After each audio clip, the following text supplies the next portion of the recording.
Hello दोस्तों, कैसे हैं आप सब। उम्मीद करता हूँ आप सब अच्छे होंगे। एक बार फिर से आप सभी का स्वागत है आपके अपने channel GS bye Himanshu Singh में।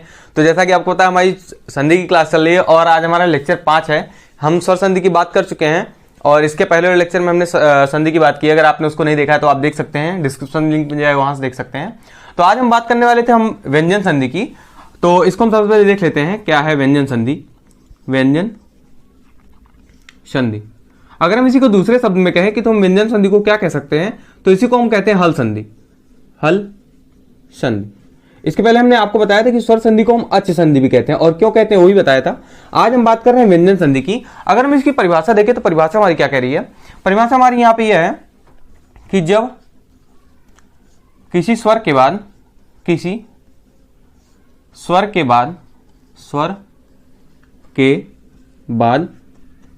व्यंजन आए, व्यंजन आए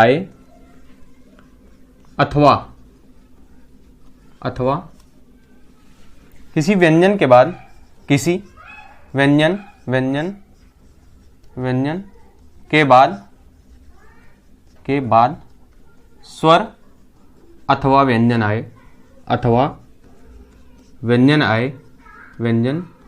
आए तो इसके मिलने के बाद, मतलब जो इससे उत्पन्न विकार होता है, तो इससे उत्पन्न विकार को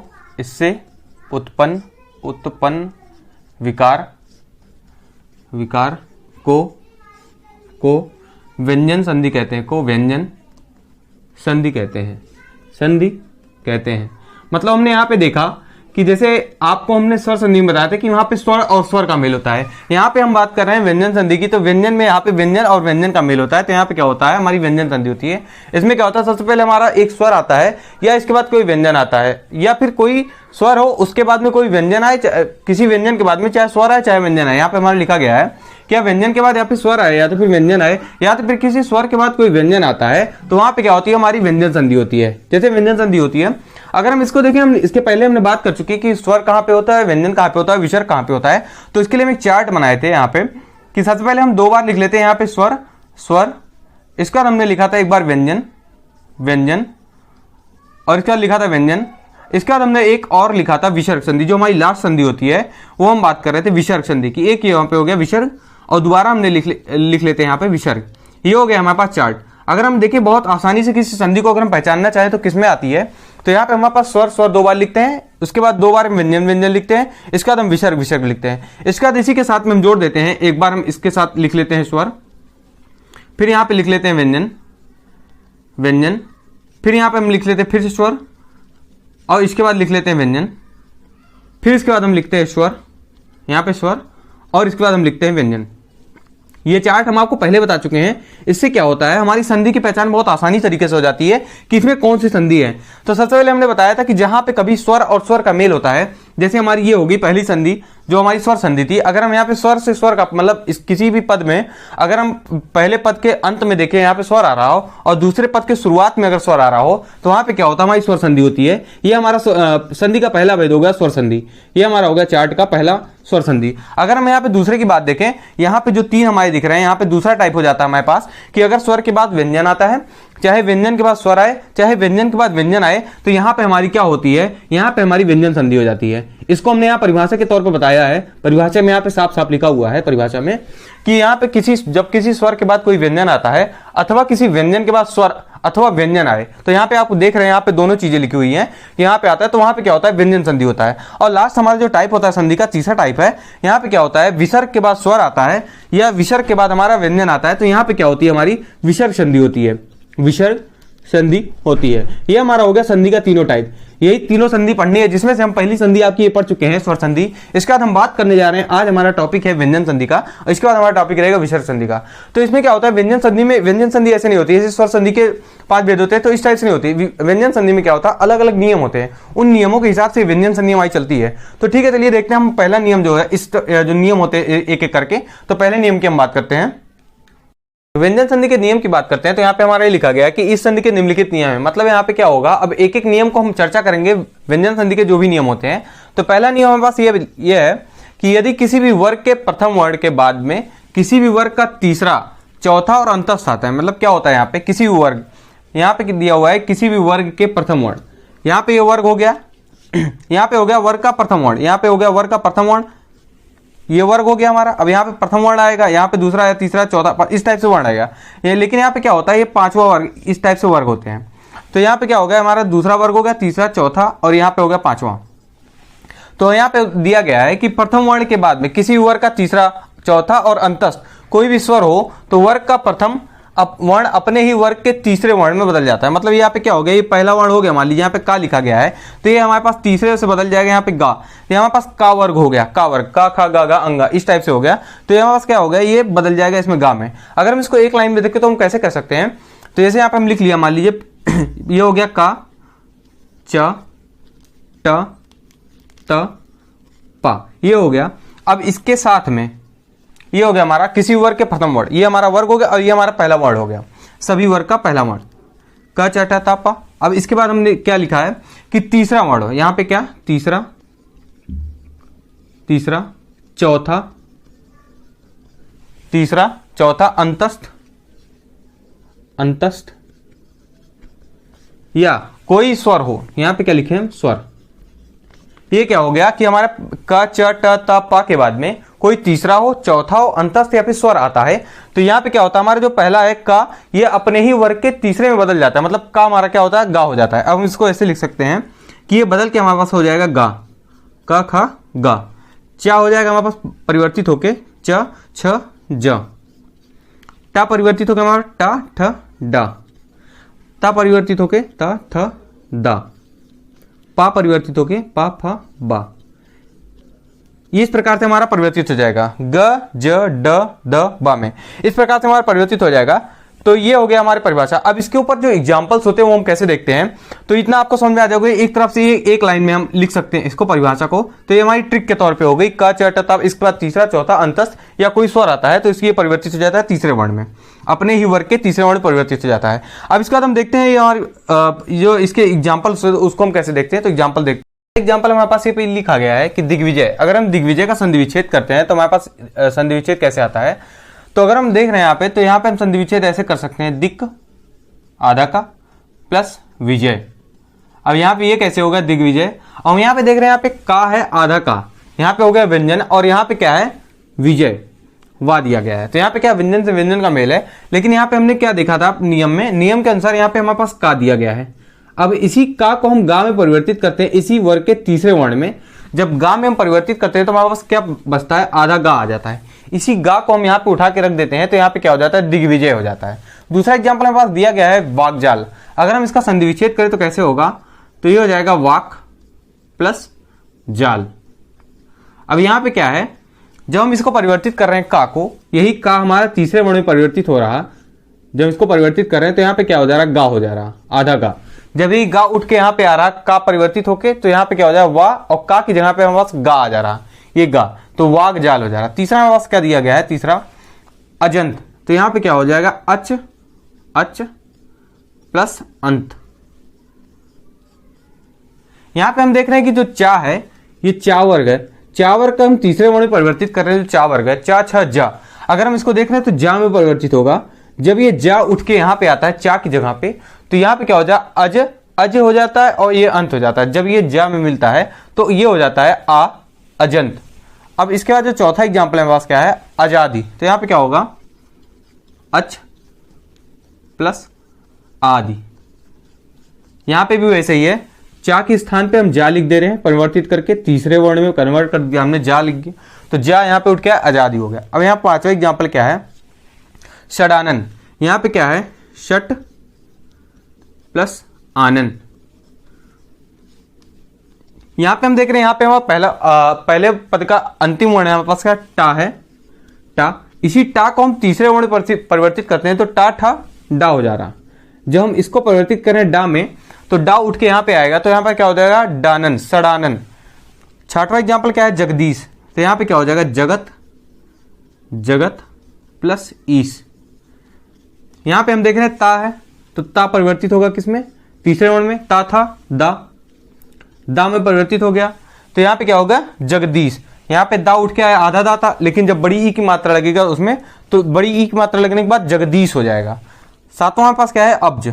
अगर इसका हम संधि विच्छेद करते हैं तो अप प्लस ज, यहाँ पे हलंत लगाते हैं तो हमें यहाँ पे देख रहे हैं पा है, तो पा को हम परिवर्तित करेंगे तीसरे वर्ण में, पा फा बा में। यहाँ पे हलंत लगने के बाद आधा बा हमारे पास प्राप्त हो रहा है। इसी बा में जो हम जा जोड़ते हैं तो क्या हो जाता है, अब्ज हो जाता है। आठवां एग्जाम्पल हमारे पास क्या है, सुबंत। तो यहाँ पे हो जाएगा सुप, सुप प्लस अंत, यही पा परिवर्तित होगा बा में, पा परिवर्तित होगा बा में, तो हमारे पास क्या प्राप्त हो जाएगा, शुबंत। अब इसके बाद हम व्यंजन संधि के दूसरे नियम की बात करते हैं। तो दूसरा नियम देखते हैं। व्यंजन संधि का जो दूसरा नियम है, दूसरा नियम हमारे पास ये है कि यदि किसी वर्ग के प्रथम वर्ण के बाद किसी भी वर्ग का पांचवां वर्ण आए तो वर्ग का प्रथम वर्ण अपने ही वर्ग के पांचवें वर्ण में परिवर्तित हो जाता है। अगर हम इसको एक लाइन में देखें तो यहाँ पे क्या लिखा गया है, यदि किसी वर्ग का प्रथम वर्ण की बात करते हैं। अगर हम इसको ऐसे लिखें, प्रथम वर्ण क च ट त पा, ये हो गया हमारे पास प्रथम वर्ण।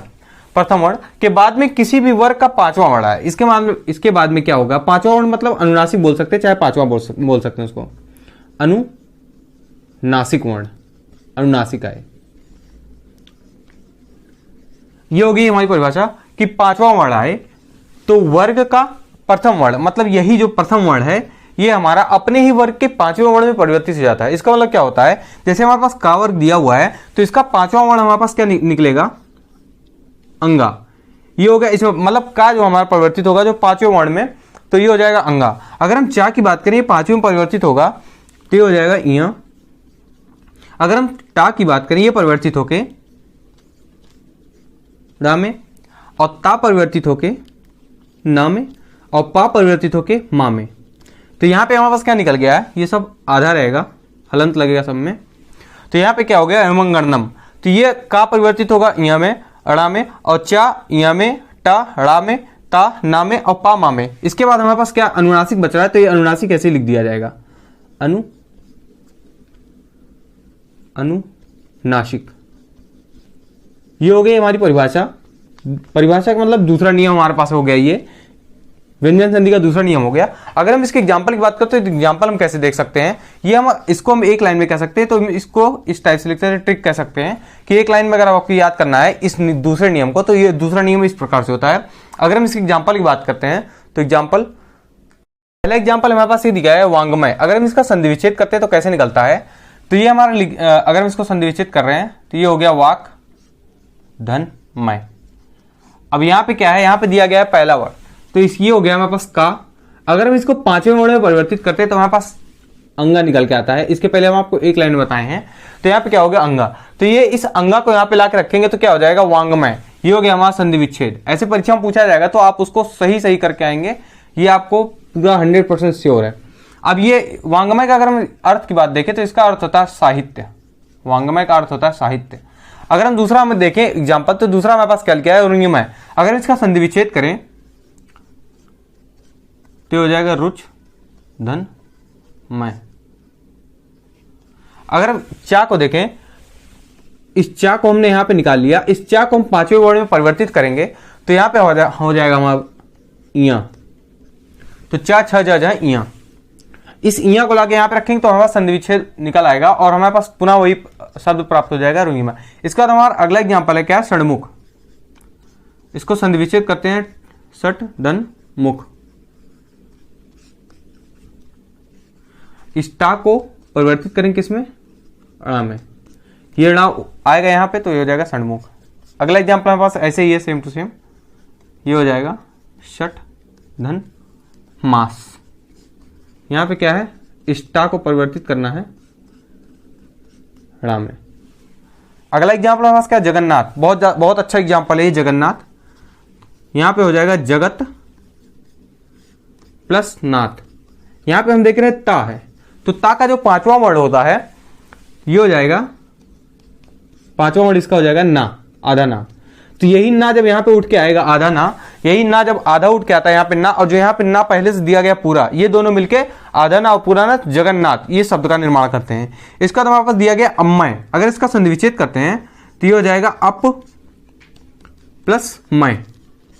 यही जो पांचवा वर्ड है, पा का पांचवा वर्ड, ये हो जाएगा माँ, आधा माँ। ये आधा माँ उठ के यहाँ पे आएगा तो अम्मय हो जाएगा, ये हो जाएगा अम्मय। इस प्रकार से ये हो गया आपका दूसरा नियम खत्म। इसका जो हमारा अगला नियम रहेगा उस पर हम बात करते हैं। जो अगला नियम है वो हमारा ता से संबंधित नियम है, जो ता पे आते बहुत सारे एग्जाम्पल आते हैं, बहुत सारे एग्जाम्पल आते हैं जो इंपॉर्टेंट टाइप के हैं, उस पर हम बात करेंगे। ता संबंधी नियम देखते हैं तो व्यंजन संधि का ता संबंधी नियम पहला अगर हम देखते हैं, पहला पॉइंट इसमें क्या है कि ता के बाद यदि चा या छा हो तो उसके स्थान पर ता के स्थान पर चा हो जाता है। यहाँ पे ता के स्थान पर चा हो जाता है। जहां कहीं भी ता दिया हो और उसके बाद में चा और छा दिया हो तो वहां पे क्या होगा कि यहाँ ता को हटा के वहां पे चा हो जाता है। अब एग्जाम्पल देखते हैं कैसे। पहला एग्जाम्पल हमारे पास ये है कि उच्चारण, अगर इसका संधि विच्छेद करें तो यहाँ पे होगा उत प्लस चारण। अब इसी ता के स्थान पे हम चा करते हैं। ये जो यहाँ पे ता दिया गया है, ता के स्थान पर अगर हम ता को परिवर्तित करते हैं चा में, आधे चा में, तो आधा चा यहाँ पे उठ के आएगा तो यहाँ पे हो जाएगा उच्चारण। पुनः हमें वही शब्द प्राप्त हो जाता है, उच्चारण। दूसरा एग्जाम्पल हमारे पास क्या है, उच्छिन्न। तो यहाँ पे क्या होगा, उत प्लस छिन्न। उम्मीद करता हूं आप सब बहुत अच्छे से समझ रहे होंगे इस बात को हम क्या कहना चाह रहे हैं। तो यहाँ पे ता है, ता परिवर्तित करेंगे हम चा में, आधे चा में, तो ये चा उठ के यहाँ पे आएगा तो हो जाएगा उच्छिन्न। अगला हमारे पास नियम क्या है, ता के बाद में यदि जा और झा है, मतलब यहाँ पे क्या है, ता के बाद यदि जा और झा आता है तो ता के स्थान पर हमेशा जा हो जाता है। जा कैसे होता है, आधा जा होता है, जा हो जाता है। अब एग्जाम्पल की बात देखें तो पहला और दूसरा दो एग्जाम्पल हम लेते हैं, सबके दो दो एग्जाम्पल लेते हैं, वीडियो काफी ज्यादा लंबी हो जाएगी और छोटा वीडियो बनाना चाहते हैं ताकि आपको ज्यादा अच्छे समझ पाए। तो यहाँ पे क्या है, सज्जन हो जाएगा। तो इसको अगर हम संधि विच्छेद करते हैं तो सत प्लस जन, ये हो गया हमारे पास सज्जन। अगर इसी ता को हम परिवर्तित कर रहे हैं किसमें, जा में, आधे जा में परिवर्तित कर रहे हैं तो यहाँ पे क्या हो जाएगा, सज्जन। इस जा को उठा के लाके हम यहाँ पे रखेंगे ता के स्थान पर, तो ये ता जा में परिवर्तित हो जाएगा और जन तो पहले से था तो सज्जन हो जाएगा। अगला एग्जाम्पल हमारे पास उज्ज्वल, बहुत इंपॉर्टेंट, वर्तनी की दृष्टि बहुत ही अच्छा एग्जाम्पल है और बहुत इंपॉर्टेंट है उज्ज्वल। उज्ज्वल को बहुत लोग इस टाइप से लिखते हैं, उज्ज्वल, इस टाइप से गलत हो जाता है, कभी भी ये सही नहीं होगा। हमेशा ये वाला सही होगा, ये वाला हमेशा गलत होगा। इस टाइप से आप इसको ध्यान में रखेंगे। तो इसका संधि विच्छेद करते हैं तो ये हो जाता है उत प्लस ज्वल। यहाँ पे संधि विच्छेद करके भी आप देख सकते हैं कैसे संधि विच्छेद होता है और कैसे जुड़ती है संधि। तो यहाँ पे उज्ज्वल निकल के आता है। तो इसी ता को हम परिवर्तित करते हैं जो जा में, आधे ता को जो हम परिवर्तित करते हैं जा में, आधे जा में, तो ये आधा जा उठ के यहाँ पे आ जाता है और यहाँ पे आधा जा पहले से था तो यहाँ पे क्या हो जाता है, उज्ज्वल हो जाता है। इसका जो हम अगला नियम देखेंगे ता संबंधी, तो उस नियम पे हम आते हैं।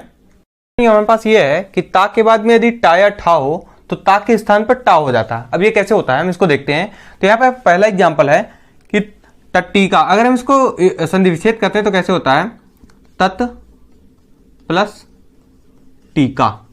अब यहाँ पे देख रहे हैं हमारे पास टा मिल रहा और अंत में यहाँ पे टा मिल रहा और शुरू में हमारे पास टा मिल रहा है। यहाँ पे नियम के अनुसार ता है और टा है। इसी ता के स्थान पर हम टा कर देते हैं। इसी ता को हम यहाँ पे उठा के लेके आ रहे हैं टा, और इसी को परिवर्तित करेंगे हम टा में। जब हम इसको टा में परिवर्तित करते हैं तो टा यहाँ पे उठ के आ जाता है, तो ये हो जाता है हमारे पास तट्टिका। अगला एग्जाम्पल हमारा सट्टिका, अगर हम इसको संधि विच्छेद करते हैं तो ये हो जाता है सत प्लस टीका। अब इसी प्रकार से यहाँ पे क्या हो गया, ता, इसी ता को हम टा में परिवर्तित कर दिए आधा टा में, तो ये हो गया सट्टिका। अगला हमारे पास नियम क्या है कि ता के बाद में यदि डा और ढा हो तो ता के स्थान पर हमेशा डा हो जाता। अब ये कैसे होता है, एग्जाम्पल के तौर पर हम देखते हैं। यहाँ पे उड्डयन लिखा है तो यहाँ पे क्या होगा, उत प्लस डयन, उत प्लस डयन। यहाँ पे हम देख रहे हैं डा आ रहा, ये डा, ता के बाद में मेरे डा आ रहा तो ये डा परिवर्तित हो जाता है क्या, डा में। तो यहाँ पे क्या हो जाएगा, इस ता को हम परिवर्तित कर रहे हैं किसमें, डा में। इस ता को जो हम डा में परिवर्तित कर रहे हैं, आधे ता को जो हम परिवर्तित कर रहे हैं डा में, आधे डा में, तो ये हो जा रहा है उड्डयन। अगला हम नियम देखते हैं जो ता संबंधित अगला नियम है, उस पर हम बात करते हैं। नियम जो है हमारा यहाँ पे यह है कि ता के बाद में यदि ला हो तो ता के स्थान पर ला हो जाता है। मतलब यहाँ पे क्या है कि एग्जाम्पल के तौर पे हम देखें तो यहाँ पे लिखा उल्लेख, अगर हम इसका संधि विच्छेद करते हैं तो हमारे नियम पे कैसे ये आधारित होता है। तो यहाँ पे क्या है, उत प्लस लेख।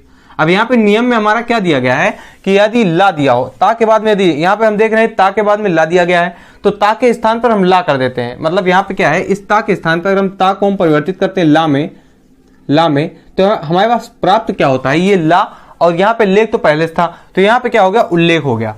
अगला एग्जाम्पल हम देखते हैं, तल्लीन दिया गया, अगर इसका संधि विच्छेद करते हैं तो कैसे होता है, तत् प्लस लीन, ये हो गया तल्लीन। अब यहाँ पे ता को परिवर्तित करना हमें किसमें, ला में, तो ता परिवर्तित हो गया हमारा ला में, तो यहाँ पे क्या हो गया, ये ला उठ के आ गया यहाँ पे, तो तत् प्लस लीन बराबर हो जाएगा तल्लीन।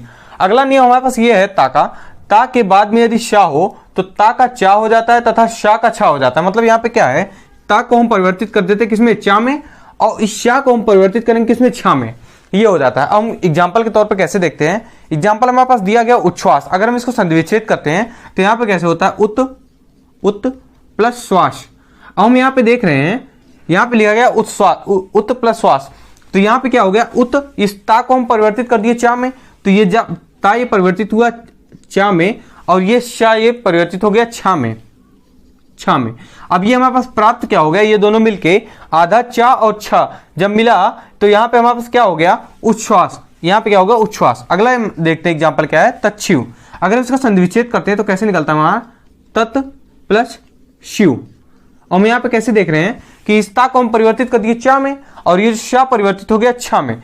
जब ये छा में परिवर्तित हो गया, ये ता में चा में परिवर्तित हो गया, और ये छा में परिवर्तित हो गया शा, तो ये क्या हो गया, दोनों मिल गए। दोनों मिलने के बाद क्या हमारे प्राप्त हो गया, तच्छिव। अगले एग्जाम्पल को हम अगला जो नियम है ता संबंधी, उसको हम देखते हैं। अगले नियम की हम बात करते हैं, तो अगला नियम क्या है हमारा, ता संबंधी। तो यहाँ पे क्या लिखा गया है, ता के बाद में हा हो तो ता का दा तथा हा का धा हो जाता है। मतलब इसमें क्या है कि जब भी हमारे पास ता रहे और हा रहे तो ता को हम परिवर्तित कर देंगे किसमें, दा में, और हा को परिवर्तित करेंगे इसमें, धा में। ये हो गया हमारा नियम। अगर हम इसके एग्जाम्पल की बात करते हैं तो एग्जाम्पल हमारे पास ये है कि उद्धार, अगर हम इसका संधिविच्छेद करें तो कैसे होगा, उत प्लस हार। यहाँ पे हम क्या देख रहे हैं, यहाँ पे ता दिया गया है, नियम के अनुसार यहाँ पे ता दिया गया और यहाँ पे हा दिया गया है, तो ता को हम परिवर्तित कर रहे हैं किसमें, दा में। अगर हम ता को परिवर्तित इसको हम परिवर्तित कर रहे हैं दा में, और इस हा को परिवर्तित कर रहे हैं हम धा में। हा हमारे पास परिवर्तित किसमें, धा में। ये हो गया हमारा पहला पद, और ये हो गया हमारा पहला, और ये हो गया दूसरा। तो हा परिवर्तित हो गया धा में, और ता परिवर्तित हो गया दा में। अब ये कैसे हो गया, उत प्लस हार, तो ता हो गया दा और हा हो गया धा, तो क्या हो गया, उद्धार हमारे पास प्राप्त हो गया। अगला हमारे पास क्या है, पद्धति। अगर इसको संधिविच्छेद करते तो कैसे आता है, पत प्लस हति,